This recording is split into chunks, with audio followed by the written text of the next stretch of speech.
Comme vous le savez, dans le monde de l'entreprise, le relationnel joue une part essentielle pour atteindre les objectifs visés. Et le management comprend l'ensemble de ces techniques, dont la manipulation. Est-elle indispensable? Sous quelle forme se présente-t-elle? Pour y répondre, nous analyserons les interactions entre trois protagonistes dans le cas précis du triangle dramatique de Cartman. Ce jeu de manipulation comprend un persécuteur, un sauveur et une victime. Prenons un cas de figure. Martin, notre persécuteur, un client mécontent, harcèle un employé Jérémy, notre victime.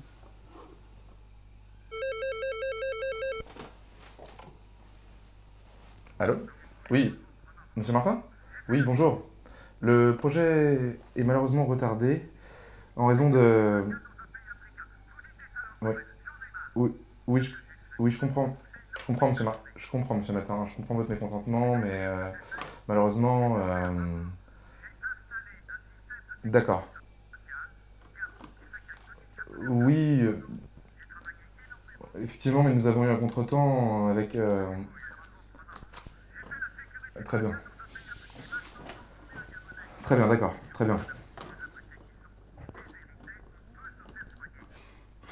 Gilles, notre sauveur, le manager de Jérémy, entre alors en scène. Ah, Gilles, Tiens, salut Jérémy, ça va? fait aller, hein. À vrai dire, le dossier Martin, c'est vraiment une galère. J'en peux plus. Le client arrête pas de m'appeler toutes les heures. Il m'envoie une tonne d'emails. Il a été hyper insultant. Ok, je vais m'en occuper. Montre-moi son email, on va y arriver.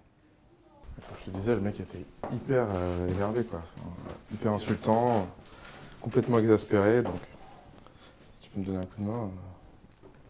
Gilles, sollicité par son employé, prend les choses en main face à ce client agressif. Avez-vous remarqué la manipulation de chacun?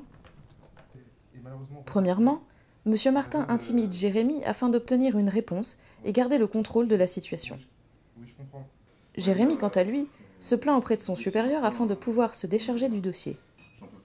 Gilles, en acceptant d'aider son employé, le manipule afin de se valoriser. Mais dans une dynamique telle que le triangle dramatique, les rôles sont parfois amenés à s'inverser. Voyons plutôt. Tout ce que je veux comprendre dans ce merdier, c'est pourquoi j'ai pas été mis au courant du retard avant le délai convenu. Je comprends bien, mais... Ouais, je peux rien pour vous, Jérémy. Vous auriez dû mettre Monsieur Martin au courant en amont. Qu'est-ce qui vous a pris, mon Dieu? Cette entreprise fonctionne sur le principe de transparence. Vous imprimez pas? Il vous faut un dessin peut-être? Bah écoutez Gilles, je pense pas que c'était fait à mal, j'ai peut-être été un peu dur avec lui.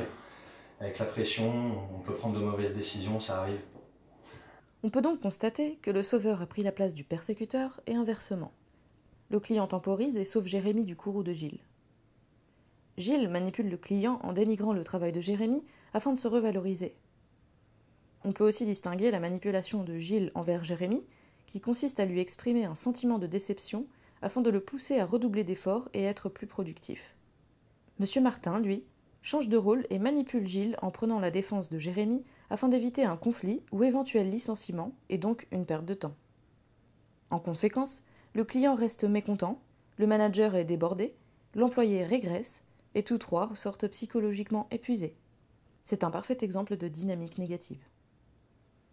Comment pouvons-nous éviter ou sortir du triangle? Il existe plusieurs moyens, mais attention, cela ne fonctionne pas à tous les coups. Évitez tout simplement d'entrer dans le jeu. Dans notre cas de figure, Gilles aurait pu éviter le jeu en refusant d'aider Jérémy. Ah, salut Jérémy, ça va? Ouais. À vrai dire, j'en peux plus du dossier Martin, là. Le client est hyper excédé, il m'inonde d'emails, coup de téléphone, il a été hyper insultant. Je sais vraiment plus qu'à faire, là. Écoute, je sais que le client est difficile, mais c'est ton travail. Tu dois apprendre à gérer ce genre de situation. Prendre du recul. Jérémy aurait pu réagir de manière différente. Tu sais, c'est pas évident de faire mon travail en étant dérangé toutes les 2 minutes. Ouais, ça. Mais peut-être que je communique pas assez. Je devrais peut-être faire un point quotidien avec le client. Ah, c'est une bonne idée. Je pense que je vais programmer des rendez-vous téléphoniques. D'accord. Restez factuel et neutre. Le client aurait pu être conciliant et professionnel. Écoutez, je comprends que ça vous donne du fil à retordre, mais vous êtes engagé à respecter un délai. Moi, tout ce que je demande, c'est d'être rassuré. À la limite, on fait un point journalier, au moins je suis informé. Complimenter la personne est une manipulation, mais dans ce cas précis positive, car le but étant de créer une relation stable et productive pour les différents parties. La stratégie du miroir. Vous pouvez neutraliser le jeu en vous plaignant en retour afin de montrer à votre interlocuteur que vous n'avez pas la capacité ou tout simplement la volonté de l'aider. L'humour peut parfois aider à faire redescendre la pression, mais il est à utiliser avec précaution, car parfois il peut être perçu comme de l'ironie ou de la dérision. Cette technique de manipulation amène votre interlocuteur à prendre du recul sur la situation. En conclusion, qu'elle soit positive ou négative, la manipulation est présente partout et peut se révéler indispensable. Il n'y a pas de remède miracle. Vous devez apprendre à reconnaître les signes afin d'éviter de jouer. Eh bien, à vous de jouer. J'espère que ce film vous a permis d'en apprendre plus sur la manipulation en entreprise. Si vous voulez en savoir plus sur le triangle dramatique, je vous invite à lire le livre de Karpman.